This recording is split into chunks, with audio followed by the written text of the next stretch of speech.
Wake up in the morning, I don't got no worries, cause it's a beautiful day. So many wonder how long we will be here. Tell them that we're here to stay. Hey yo, let's get it. Boss Talk straight from the city with true heart. We got champs in the making and champs that are rule them all. Got that all sport, optimal prime, ready to dominate. The hottest conversations, uncensored, it's the time and place. Boss Talks, keep it uncensored, it's all hard. You could be from all walks, come tune in the Boss Talks. Got that all sport, optimal prime, ready to dominate. Hottest conversations, uncensored, it's the time and place. Boss Talk.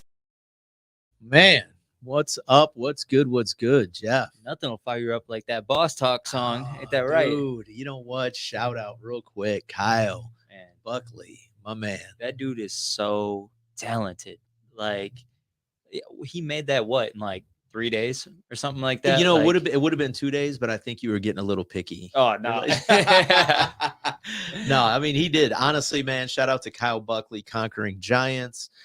He's got a clothing line out now. I mean, the dude is just, man, I'll tell you what, he's just one guy in this town that is affecting change in a big way. And he does it, man. He's just so humble about it. He doesn't do it for the accolades. He doesn't do it for the pats on the back. He doesn't do it for any of that. So any chance I get to shout him out, man, I try to do it. I try to give him his flowers, show him some love. Yeah, he's so great dude.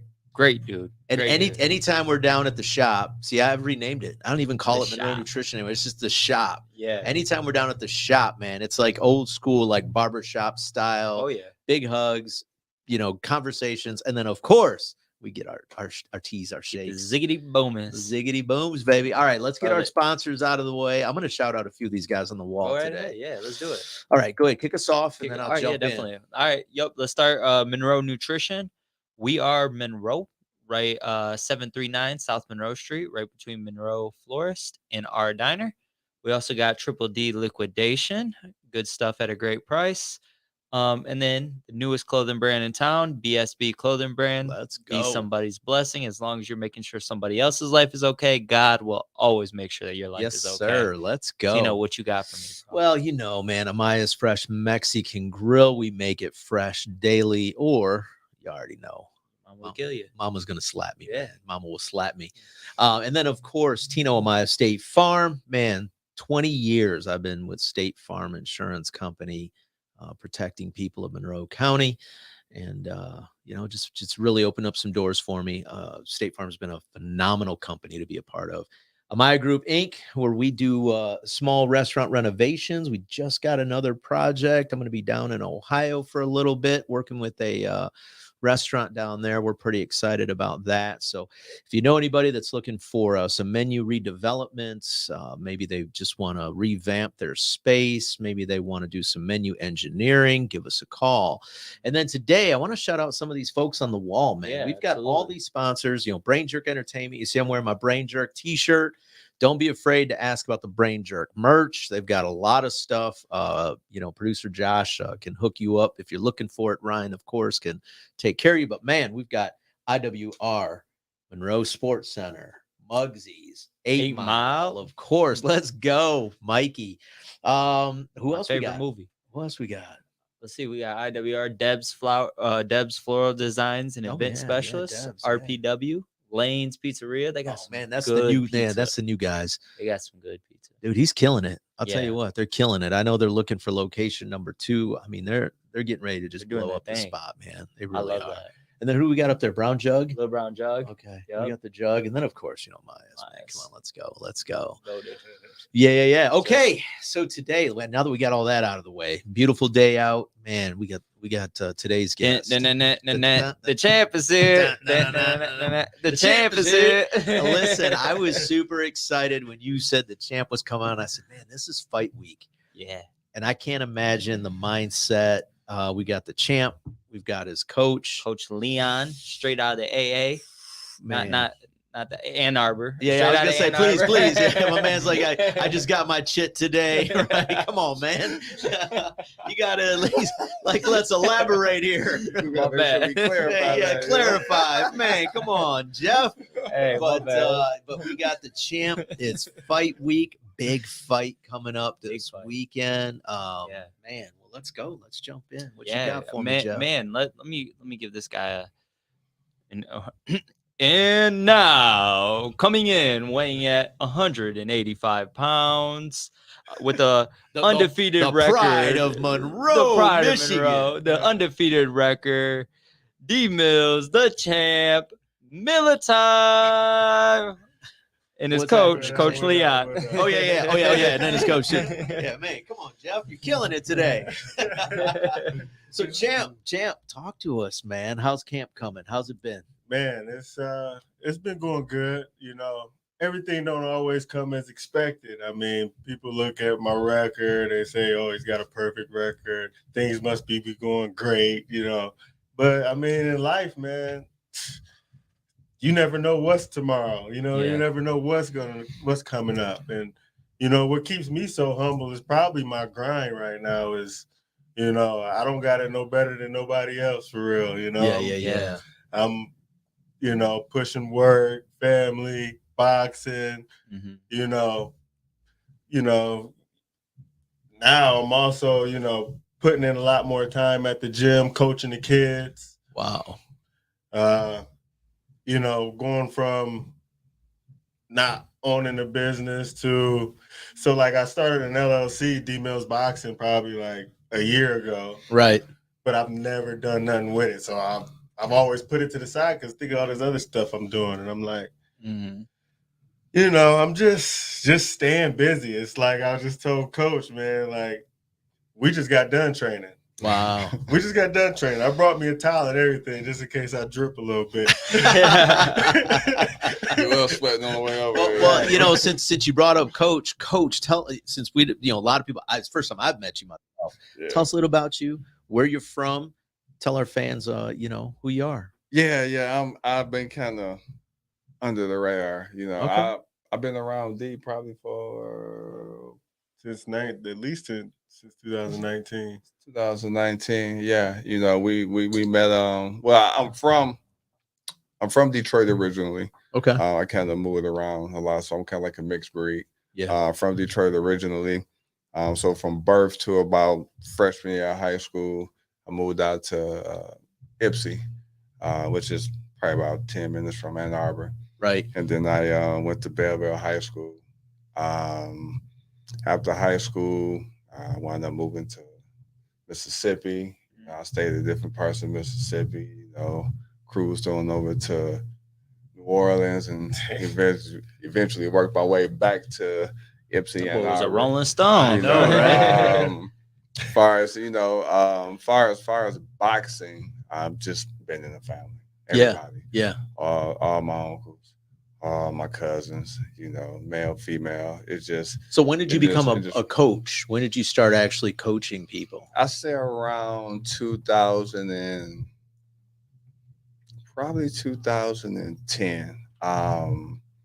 I was considering turning professional, but then when my oldest son passed away. First, I lost my nephew. Then my oldest son passed away some years later. So mentally, I couldn't get my head, you know, back in that space. They say losing a child is one of the worst things, you know, like you ever have to go through. And thus far, I've been through a lot. That's one of the toughest. So once I left for a while, and then I came back, you know, probably around like 2010. Then try to give it a go at the coaching thing. Okay. So, and just been rocking with that ever since. You know, I started out coaching at A Square out in Ann Arbor. Yep. I did. Also, I worked with Eric for a little bit, and then I left from Eric, and I coached with what's his name, Bob Kennedy. Oh yeah. Bob was also out in Ann Arbor as well. Yep. Yeah. And then from there, I kind of spread out and just started doing my own thing. So once I got a taste of my own thing, that was pretty much. That's usually how it happens with most entrepreneurs, right? You're like, man, wait a minute. I could do this, you know? And that's why, like I say, like, you know, you just said, you know, you started your LLC, you know, a year ago, you really haven't done much with it. You know, here's the beautiful thing about being an entrepreneur. There's really no time frame, and everyone's journey is so radically different. Yeah. You know what I mean? Mhm. Some guys get started, they jump right in, and they just get rolling. And you got other people that, you've got 5 or 6 other irons in the fire, but you at least have some foundation started, which to Right. me is the most important thing, is to Yeah. have a good foundation. Absolutely. Absolutely. And something that I like, and we'll dive into a little bit more, but you're always you're very real about your journey. And you tell people, like, look, you guys see the 11-0, but you don't see like the sleepless nights I'm having, all the work I'm putting in to get there. Like 11-0 doesn't just happen, right? Right. And now soon to be 12-0, right? And I'm putting it out there. Yeah. So walk us a little bit through, like, I guess what I'm asking here is, like, what's it been like since you've turned pro? Like, has it been what you've expected? Is it have you taken some turns? I mean, just share with us a little bit about from 0-0 to now 11-0. Well, like I say, so at 0-0, I say my last amateur fight was in Ohio. I fought dude Antoine Jones, and he was like ranked number 2 as an amateur at the time, and that was like a big thing. And it was crazy is we started becoming sparring partners just as of recently. So it was pretty cool, seeing him once again. And what happened was, before I turned pro, I always took that motto with me: give yourself 6 months of going hard, and you can be anything you want to be. I could have just turned pro, went for my first fight, but I wanted to be patient, give myself that solid 6 months, and that's pretty much what I did. And then I met Bob, who he said that he was coaching with. Bob told me to come meet Taylor Dewar for a sparring match.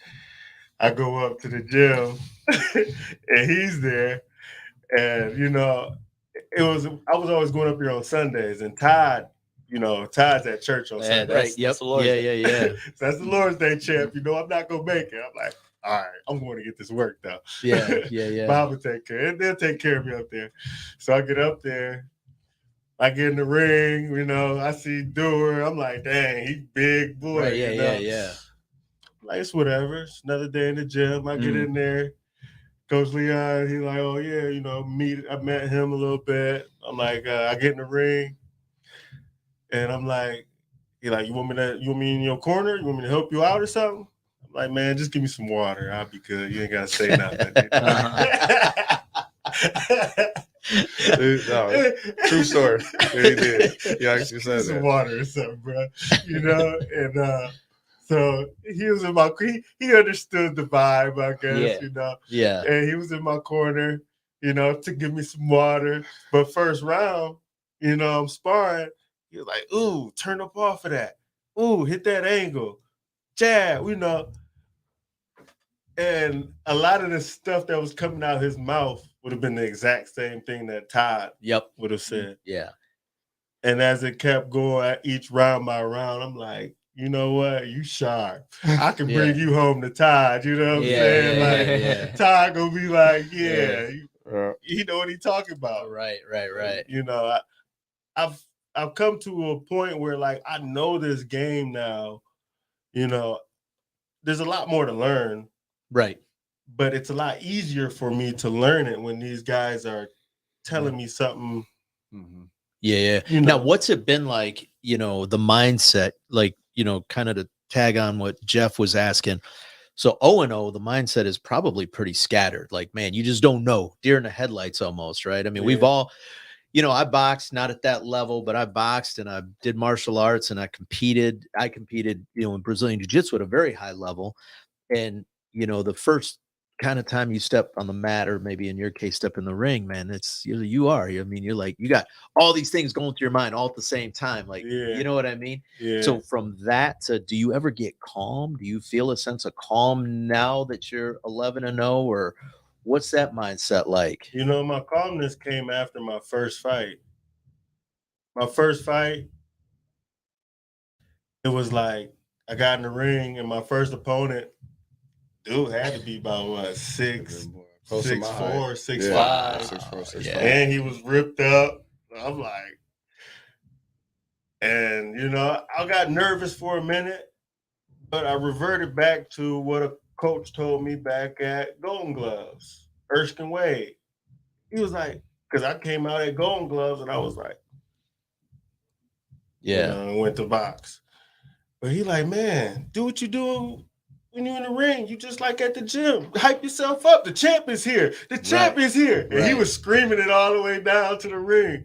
So, you know, and that taught me for my first fight that this is another day in the gym. Yeah. And that's what I did when that first opponent took a breath. Yep. Another day in the gym. Yeah. Boom, let's go. So, you know, even at this point now, I'm real comfortable with whoever I'm gonna get in the ring with. That's why I just know that those guys better be watching out, and guys at the top. Now, Coach, let me bring you in from a coach's perspective. Okay. From 0-0 to 11-0. Like, how do you break down and make adjustments throughout the fight? What's that like now versus when D was first starting, or even some of the other fighters that you have? Well, with me and D, it's gotten a lot easier. You know, Todd has been around him. Oh, yeah. For years, so they got certain, you know, things they may say. But since our chemistry has gotten a lot better, you know, I think it's easier to say certain things throughout the fight that he may hear, and he's aware of it. So he may be doing something, and I can say something to point something out, and he can easily, you know, kind of like download that data because he kind of knows the lingo now. And even just in training camp, just working, the chemistry is just there, just showing him new things. And because it's crazy, because all of us, like me and Tyler are similar, but we different at the same time, but we just all kind of complement each other. Right. You know what I'm saying? So everything that I'm showing him is not clashing with what he's been learning. It's just continuing to make him better. So we kind of like building our chemistry off that. So I can say certain things in the corner, and there's never a clash with what Todd's saying. Like we always on the same page, pretty much working the corner. So yeah, as far as the chemistry, it's funny because like when he hand pat me or something, and I do something weird, I'm like, don't you know? We just laugh, and he don't have to explain. So like when he's in the corner, he don't have to explain to me. You see it. Certain looks. Yeah. So, and you know what? My hand pattern is kind of like that. I'm not really a talker. Right. I don't call out shots really. 1, 2, 1. You know, right. I don't tell you to get under a hook or to slip a shot. I'll just throw it. Yeah. So it's either you're gonna get under it, or you're gonna slip it, or you're gonna get slapped. hit with it. Yeah. You know what I'm saying? So like my hand pattern is very realistic. Yeah. Very realistic. Like it will almost turn into a sparring session. Yeah. Yeah. Like today. We was nearly sparring, bro. Sparring, yeah. We went 6 rounds on the hand pass straight. So we got pretty.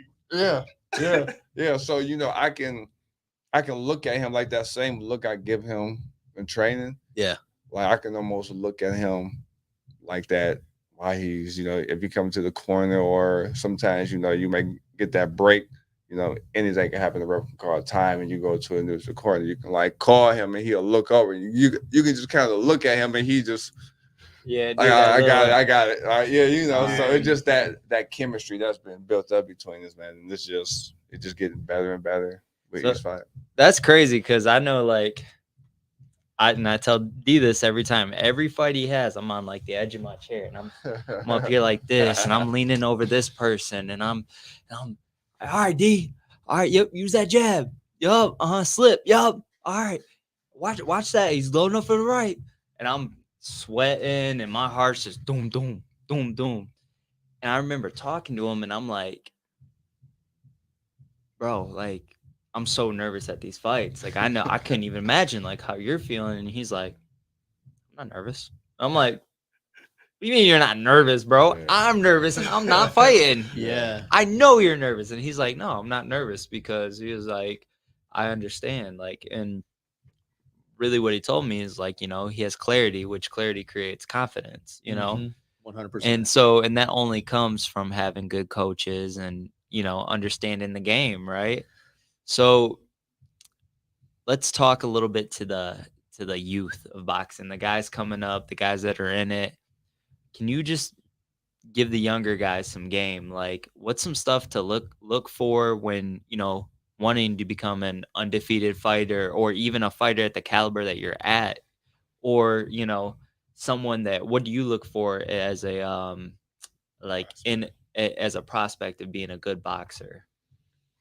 For me, I might start here soon. like you have to be dedicated, and you have to have a strong work ethic, because I always say that hard work beats talent, Mm. and talent doesn't work hard. Yeah. Yeah. So if you got guys that you can look at, like, man, this guy got a lot of natural ability, but he's lazy Mhm. to train, I will go with the guy that trains like an animal, Yeah. but may not be as athletically gifted, or naturally talented as the other kid, because I can teach this guy. Yeah. And you need to be humble. Yeah. You got to be coachable. If you're not coachable and you don't work hard, it's not going to work. Not with me, at least. Right. And sometimes as coaches, you come across that. Yep. And I would start there. If there's a kid that wants to get into it, he needs to understand, like, I need to train hard, train real hard. And he needs to understand that he needs to follow the direction of his coach. Mhm. Always. Mhm. Always. Because sometimes I saw fires, they start out that way, but then they get to a point and then they start not listening to the coach. Like, they forgot who assisted them and who helped them and who trained them and taught them to get that to that point. Then they become hard-headed, or they can become a little disrespectful because they start feeling themselves. So you need to always remain humble, always listen, because this sport is so broad, and there's so many levels to it that you're never going to know everything. Yeah. Right. Yeah. You can always learn. Yep. You can always learn. There's no perfect fighter. As great of a fighter as Floyd is, Floyd still had a lot of mistakes. Right. Yeah. Floyd trained hard. That's why he reached the level of greatness that he did, because he put the hard work with that talent. Yeah. Right. So that's what I would say, man. Just come in humble, remain humble, Yeah. and work hard. Absolutely. Love it. I agree, because there's a lot of people right now, they want to get the kids some training, but I know pretty much the first day whether a kid is how far they're going to go. Yeah. Based off of how hard they're listening. You know what I mean? Like, how bad do they really want every inch, every step of this lesson? Right.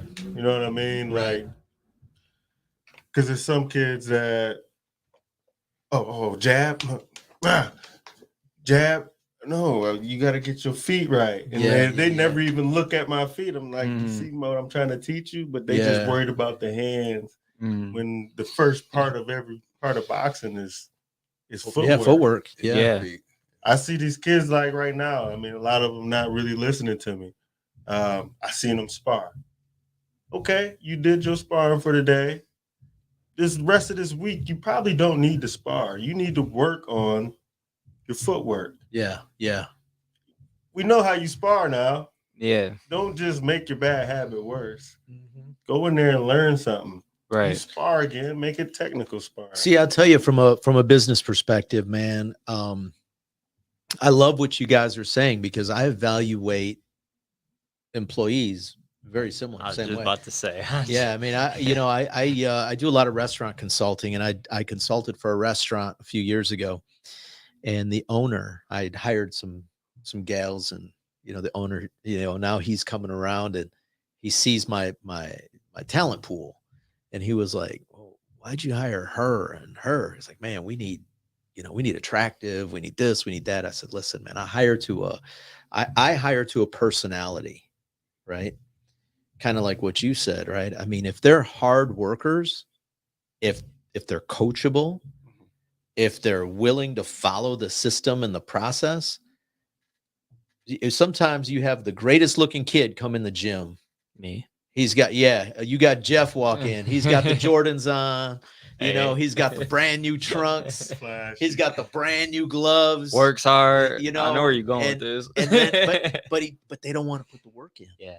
They don't want to go that extra mile. And we had Bronco on, and I remember Bronco saying something similar. He was like, "Man, when I was in that championship mode, that fighter's mode, like that's all that mattered. Yeah, I was running. I wasn't, man. A cheat day was a Sprite, right? He said, yeah, and man, he said, that was my cheat day. There was I no. got a Sprite and a candy bar. Yeah, he was like, and there was no. Oh, I'll double up. Yeah. He was like, there's no such thing as that. Yeah. He was like, you go every day. You put the work in every day. And I'm like, dang. And that's humbling, because a lot of people don't get that, right? They see you at the top. They see the coach in the corner and they're like, oh man, yeah, these guys got great chemistry. They make it look easy. Right. But man, walk us through a day. What's a day of training look like for you at this level? There's a big sigh. I love it. He's like, Well, I mean, a solid day of training is really training twice in a day. You want to make sure you get your run in. You want to make sure you get your jump rope. Going through the cycle of things, it's really a cycle. Boxing is really a cycle, because you get better at everything every time you do it. I mean, people think a run is just a run, and it's not, because I run and I learn something while I'm running that correlates with boxing. Every time I run, I'm thinking boxing while I'm running. I forget how many miles I'm running because I'm focused on maybe the little things that John Bino at Level Up taught me, as far as posture, as far as how you walk and how you running. And then I move, once I get that solid and I'm going, my mind don't have to think about it no more. Then I start thinking about, maybe keeping my hands up the whole time, making sure that I don't skip a breath, make sure my breathing is flowing like water. By the time my brain, kind of gets all that working in order, now I'm thinking about, I'm dodging punches while I'm running, making everything correlate. So by the time I get done bringing all that together, I done ran about 4 or 5 miles, you know what I mean? Wow. And that's kind of how boxing is. There's so many small details that you have to bring back up even when you get so far. Yeah. I mean, you start with footwork. I don't care if I'm 30 and 0. When I get back to running, I'm gonna make sure my feet carrying my body. I'm a machine. I'm mechanical. You know what I mean? Right. Your body turn out. Everything got to be smooth like water, man.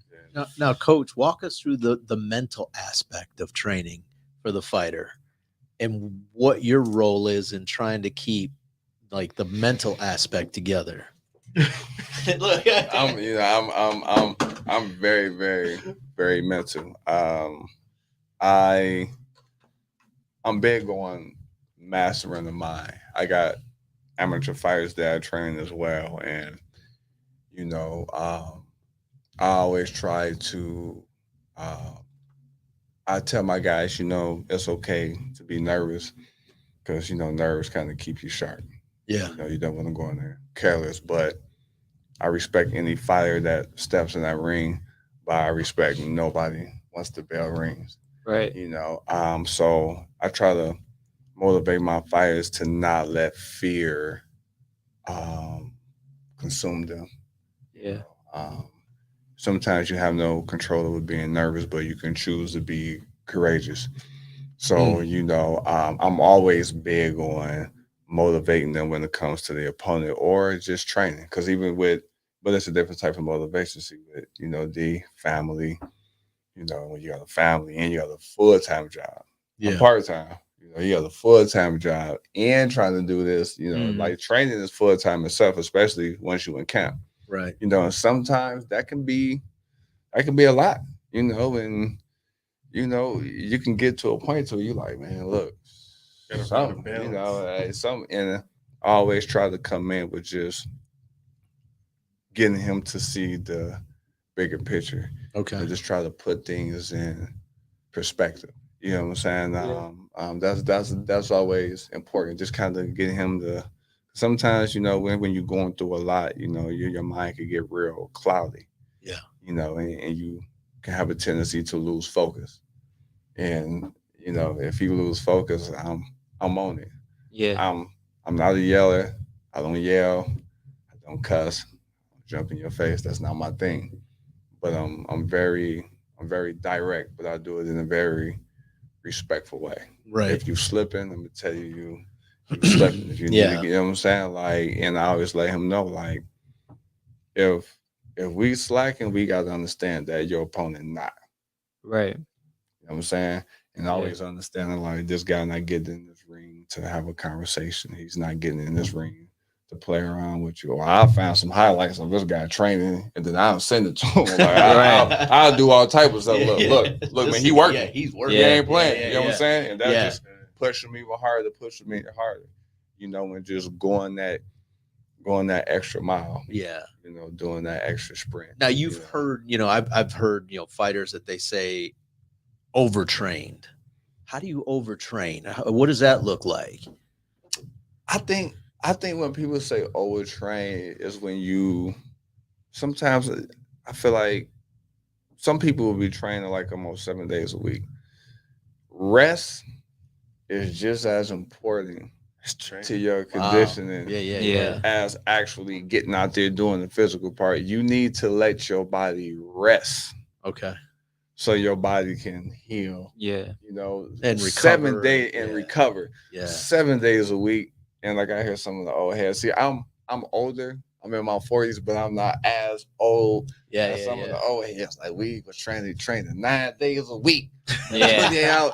I get it. You know what I'm saying? But your body needs to rest. As science advances, it shows that. So if you get, like a strong 5 days in, right? And just kind of let your body rest a couple of days.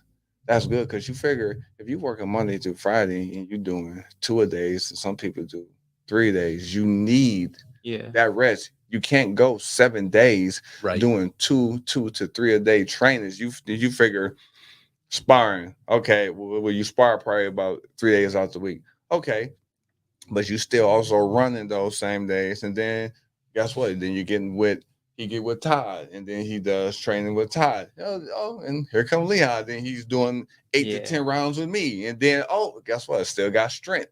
You know what I'm saying? So now you got to do your strength workout. And then you talk about doing that for all 8. this. Right. Yep. People end up like this. You know what I mean? Where they never let their body relax. Right. And you gotta relax. I mean, and you gotta get a coach that speaks your language. Yeah. Like you said, he don't cuss at me. Yeah. My thing. D. Yeah. Come on, man. Yeah. You know what I mean? I respond well to coach. Yep. Both of my coaches. All my coaches. I respond well to them because they laid back with it. But that's why I say, like, people got to learn how to, as hard as you train, is also how hard you got to work your brain. Mm-hmm. You know what I mean? Because you can train your body as much as you want to. You be the beefiest, strong cock diesel person, but if you didn't learn nothing, like me, and train while you Trust training, me, he don't learn nothing. you off balance. Yep. This whole world is about balance. Yeah. That's why people always give it up to God once they find that balance in their life. Yep. Yeah. You know what I mean? Yeah. And that's why I give it up to God about my talents and just giving me the know-how to learn how to learn. Right, Mhm. right. And Yeah. it keeps you humble too, man. You know, when you have that type of balance in your life, you know, my experience has always been like all the guys that are truly, you know, like Jeff is a great example. I mean, just a very humble guy. I mean, he, you know, he lives for the Lord. He knows where he, you know, what he's about.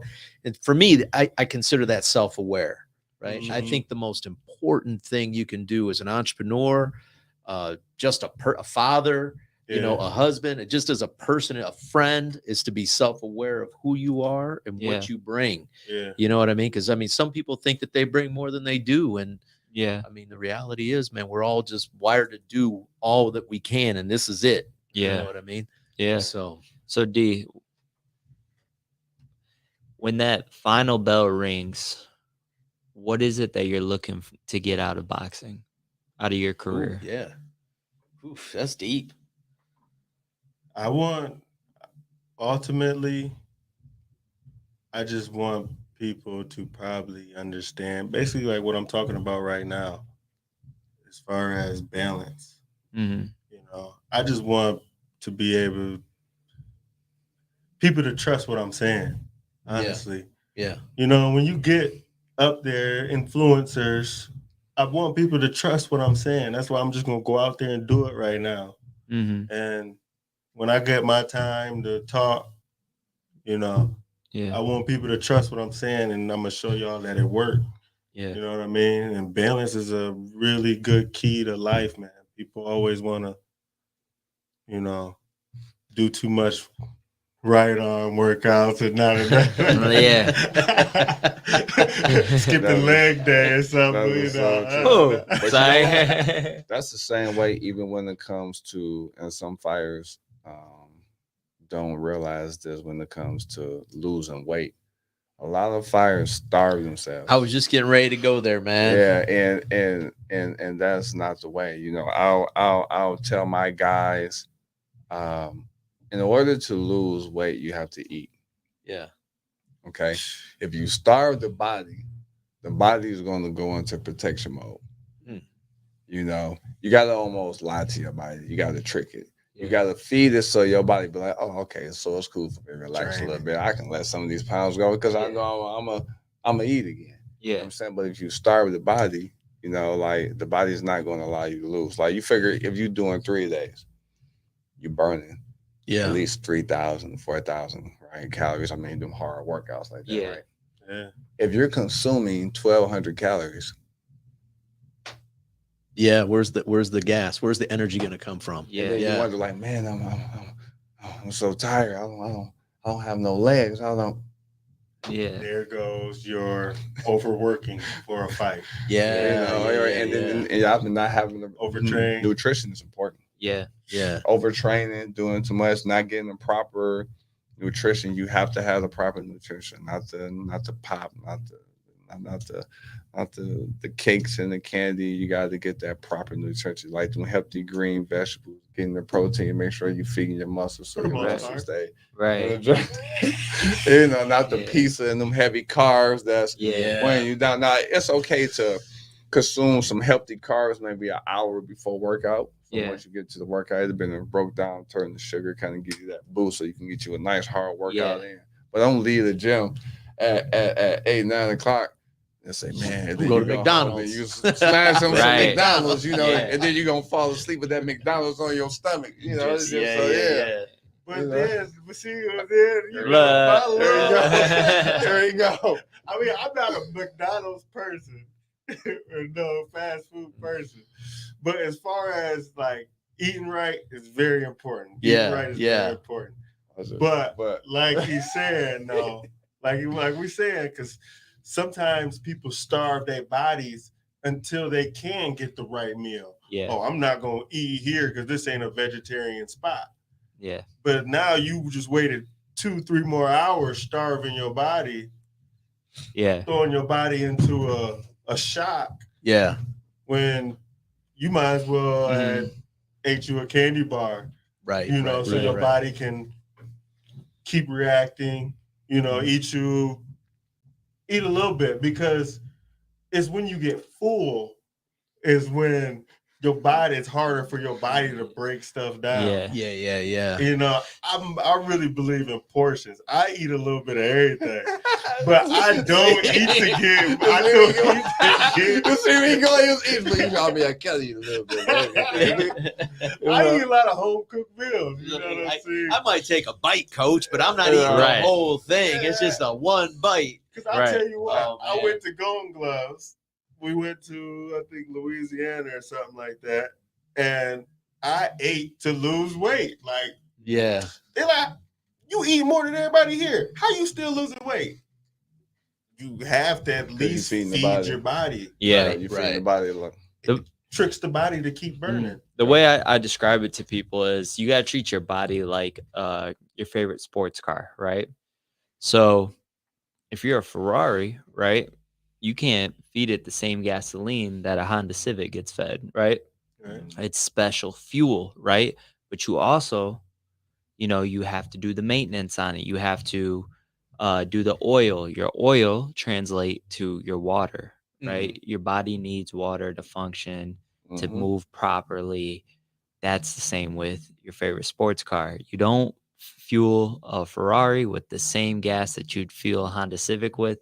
So like you're not fueling your future body with the same fuel that you're feeding your body with right now if you want to get a different result. that is true. Yeah. Water is very important. Training that hard in camp, at least a gallon. Yeah. At Wow. least. Oh, Training yeah. that hard, at least a gallon. Because you're So let me hit this water. you're burning so much. Yeah. You're burning so much. Like he be sweating. The gym be hot. Yeah. You know, like I hate walking in gyms that got AC going. Oh my God. Especially boxing gyms. Like Right. I want to walk in and start sweating. Right. Like, Yeah. It's got to be a By the sauna. time I make it to the ring, I done lost 10 pounds. I want to be. It should be that hot in your gym. I got to bring a change of clothes with me. Right. Yeah. So but water, at least a gallon of water. Yeah. At least a gallon of water throughout the day. Got to, take you an old milk jug or something, do it old school, and just fill that boy up. And just say, I'm gonna kill this before I go to sleep. Yeah. Wow. So That's my nutritionist over there. He makes sure I get what I need. I'll be calling them in the mornings. Hey man, you stopping in? Okay, we doing the shake, the tea. All right, hey, I got this for you. Hey, take this with you. Okay. I'd be like, he'd be like, what you want? I'm like, man, you my nutritionist. Right. You whip it up and tell me what I need for the day. no, that's good. No, man, that's For real. real. Yeah. Yeah. You know what? He's like, all right, did you work out today? How was yesterday? Okay, maybe a little rebuild. He over here sound like a scientist. Just think about it though. Just think about how you see some of these fighters coming down. Like, how the heck he get that small? Yeah. And then he's able to fight 12 rounds. And keep his conditioning like that. Like Errol Spence throws sometimes over 1,000 punches a fight, but Errol Spence at one point used to walk around at 180 pounds, and he fights at 147. That's crazy. Yeah. And then That he would crazy, sit there. man. Yeah. And his conditioning was insane. He got stronger as the fight went on. Like this guy is throwing over 1,000 punches a fight. That's a lot of punches. Well, you brought up, Money Mayweather, and the thing I loved about him is his adaptability, right? And you can see, like, even in the fights where he didn't, you can pick apart some of his fights, you really can, but you look at how he got later in his career, right? And I mean, he seemed like he got stronger, his endurance got better. I mean, when he beat Canelo, I was like, oh my word. What it was? He got smarter. Yeah. He got smarter. He grew here. Okay. Like his mind, like his Floyd always had skill, but he learned how to fight smarter. And I think that was the difference between Pretty Boy. Like Pretty Boy was trying to get you up out of there. Yeah, he was trying to knock everybody out. Yeah, 100%. Like people don't realize that when people and he took a lot of shots during that time. Yeah. Money Mayweather got smarter. My hands just keep breaking. They brittle. I can't just keep sitting here banging. So I gotta find a way. Yeah. To outsmart, and he was outsmarting those guys. Yeah. Like, I always tell people. Now, do you think he changed the game of boxing with his defensive / offensive style any, or did he just take an old school style and make it new? I think he took because that he called it the Mayweather, whatever. But I think the Philly shell or that shoulder roll has kind of always been around. Yep. But he made it his own. Okay. He made it his own. Something that he's been doing from day one. Yeah. And people don't understand that these kids see him doing that, and then they think, "Oh yeah, that's how I want to fight. That's how I want to fight." I saw so many guys kids get knocked out. so many fighters I say, you know what, you got hit with about 16 right hands at some point. You might want to pick that left hand up. The shoulder roll not working. Right. They shoulder rolling, but the chin's still here. It ain't working. So that's something that he mastered. I mean, he's been doing it ever since he was a kid. Right. So he just learned how to master that style. And Mayweather was so great at timing. People could never, from the outside, it looks easy because he always had that dip. Yeah. He always dipped to that one side, that right side. He always dipped. And in your mind, you're like, I gotta just throw this jab and shoot this little uppercut. But his timing, his defensive timing was so on point. He knew when to dip and when to roll, and he didn't always fight in shoulder roll. Like Floyd had multiple styles of fighting. That's why for me, a lot of the old heads may get mad. But for me, Floyd is the greatest of all time. Yeah. Yes. I like that. I've watched a lot of boxing, man. I grew up boxing. Bronco and I have had this conversation a few times, and he doesn't think Floyd's the greatest. And I'm gonna say, for me, I mean, because I grew up watching guys like Alexis Arguello, Little Red Lopez, a lot of these guys that were just, and again, being a Mexican, he was like, man, he's hitting you with like 7, 8, 9 punch combinations, like Boom Boom Mancini, some of these guys. But when you look at what Mayweather did, and for me, that's my thing. I think he's the greatest myself personally, just because of the way, again, he adapted his game. And for me, you look at even Canelo now, when Canelo's in there, right? Canelo's using more of that show. He's starting to move. He's trying to dip. He shakes you a little bit and then, and he stings you quick. And Canelo, when he first came out, he was trying to hit you with all his power. Yeah. Now he touches, and then it's like zing. Smarter. Yeah. But I attribute that, to that loss to Floyd Mayweather. Yeah. Then they went back and dissected that tape and said, okay, wait a minute. How did this guy knock me out? How did he stop me? Okay, this is how he did it. I'm gonna figure this out. Yeah. I think a lot of the older heads don't really, they just attach to the old school. Yeah. Well, what? Ray. Yeah. But Mayweather, I'm going to say it the way, Michael Jordan has said it about being called the greatest. I honestly, man, I'm going to say it the way Michael Jordan has said about like LeBron, right? I mean, Michael Jordan's always said, I don't ever want to be called the greatest because there's too many greats that came before. Mm-hmm. And when you look at Floyd's style, you're right. He didn't create the style. He did make it his own, but look at how many guys utilize that style. I mean, man, you could say, well, Muhammad Ali was using it too at one point. Tommy Hearns, had a little bit of that shell and he was using his shoulder and then he had that Cobra style. That's what I always thought of when I'd see Tommy with that hunched over, and then, and he like sinking that deep chin, sinking behind, and then, wow, he was coming to knock you out. He's been at like the last, 6-year fights. Yeah, Tommy Hearns. Man, look, I'll be seeing Tommy in the buffet. Like I go to the buffet right next to the sign where I look over Tommy over the smash. But think about it though, right? Why was it okay for Ali to call himself the greatest? See, people forget that when Ali used to say that, the people before him used to get mad because they was big.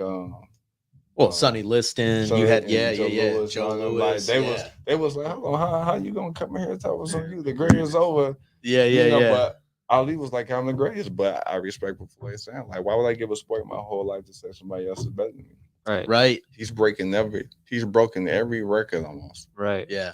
And when LeBron said that, oh my gosh, the whole world just flipped upside down. I'm a Brown fan too. Because he's just not the greatest, though. Real quick, MJ or LeBron? MJ or LeBron? Six rings. MJ or LeBron? I'm Brian, man. Okay. He's wearing a pair of I'm MJs. Brian. Come on. Yeah, I'm Brian. But you know what? I love this right Look, now. look. I'm gonna say this real I'm quick. outnumbered for people once. always say the 6 rings, but they forget about the first 8 years. Yeah. They act What like it he only took played 6 years. for him. Like they act like he only played that 6. It took for him to get To, for them yes, to put to the help right team to help around him. mentor his team Mhm. to train, right? Instead of going and buying his rings, he Listen, actually like built listen, the team. Listen to me. and I mentored the ain't team. doing this with you today. I ain't We doing ain't this doing here this with you. today. Hey, look. Hey, I'm look. outnumbered. Think about this. Jordan had Hall of Fame coaching ever since college. Yeah. Not in the beginning. Not in the beginning. Not those first 8 years. Not until Phil Jackson got there. Yes. Doug Collins was there. That's a Hall Doug of Fame Collins, coach. man. Doug, come on. stop it. Stop That's it. so then he many, got that's so many mentored. years before my time. Stop it. Doug Collins And was then a good the coach. Bulls was willing to put somebody around Jordan. Well, They was willing He was to willing put to spend that somebody. money. Cleveland wasn't willing to do that for LeBron. I think Yeah. LeBron would have rather have stayed at Cleveland. Now, the one thing you got to give LeBron, he finished out all his contracts. Oh, 100%. Whatever contracts he had, Yeah, he he said, did. I'm going to finish it. But he wanted to be in Cleveland. That was his hometown. I agree with you 100%. That owner Yeah. was just like, even when he knew, okay, LeBron contract is up, I can get him to stay. Yeah. Man, they wasn't. He was like, No, man, yeah, let they- him go. Who's the owner there? Dan. Dan Gilbert. Dan Gilbert, yeah. And he was not. It was, Yeah. once LeBron came back, Yeah. like Because he had him and Kyrie, Yeah. and then a Kyrie couple was other there. guys. Then they brought in Kevin Love. Yeah, Kevin Love. And I think when LeBron went to Miami, I think that was like going to college. Yeah. Yeah. Because I think that's when he Yeah, the team. hit the next level. I think being around. Well, the Hall I was of going to say Fame, being around. Yeah. Pat 'cause- Riley, you got Yeah. Wade had already won the championship with Yep. Shaq, and I think that first year he bombed. Like, I think it was just like his freshman year in college. And Yeah. he came in early. Man. You know what? I'm going to say for LeBron, I think when he was able to be around Kobe during the Olympics, Yeah. during that Olympic run, I think Yeah. that part, and then of course he and D Wade had become really good friends. So then he goes to Miami, and for me, I think that's when I saw a change, really Yeah. a change in LeBron. I think the pressure was off of him, Yeah. and even now, even in LA. And I give him a hard time. I do, but I do. I like LeBron. I think he himself has changed. Like Magic Johnson, like all of them, like all the greats. He's adapted and changed the game in a way that we'll never see it played like this again. No. Ever. Yeah. A guy his size, they can not only handle the ball, pass the way he passes, spot up for threes, take it to the hole. I mean, there's so many aspects of his game that guys in the past just couldn't do. Dang, I Not had to all bring of them. I had to bring boxers in to get Tino to say something nice about LeBron. But listen, and that's my thing about being the greatest. Mhm. And the people that we bring up about being the greatest. Everybody, what do they all have in common though? They're all really methodical about the game.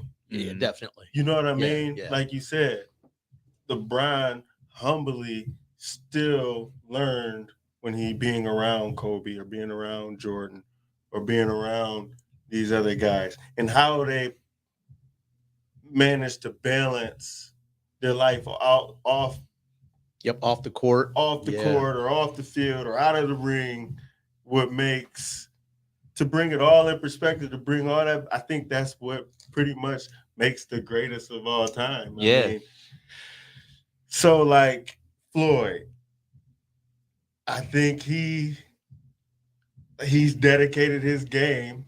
He dedicated it to boxing. But what Muhammad Ali did for the culture, for everything around him. I mean, think about the times back then. It was segregation and stuff going on around that time. It was a whole lot of everything going on. But for the greatest is you can do what you do and still bring that light, that positive light. Right. You know what I mean? Right. And go in and out the game so methodical where it's like what Floyd picked up. He knows that if that right hand comes, boom, he knows that, and within a certain distance, he can do shoulder roll. If he's in a different distance, he's got to put both hands up. Yeah. You know, learning the game. All these guys went to the gym on their own and took it step by step. Yep. From the get-go. I mean, that's what we learned about everybody that was the greatest. They all went to the gym on their own, even when their coach wasn't watching them. Yep. And that's what it takes when somebody ain't watching you. What are you doing?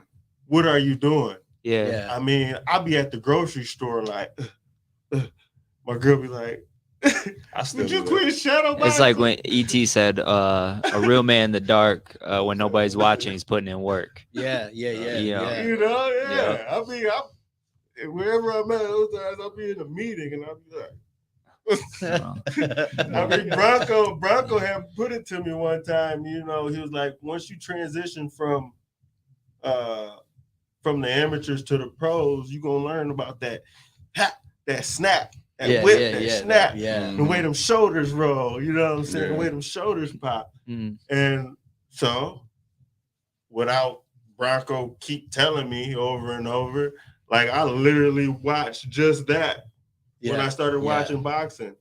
You know, whether these guys should even be a pro or not, because it's a lot of pros right now. I can look and they ain't got the fundamentals together. Well, you know what? It's so like for me, my industry, right? I'm gonna bring it to an entrepreneurial thing.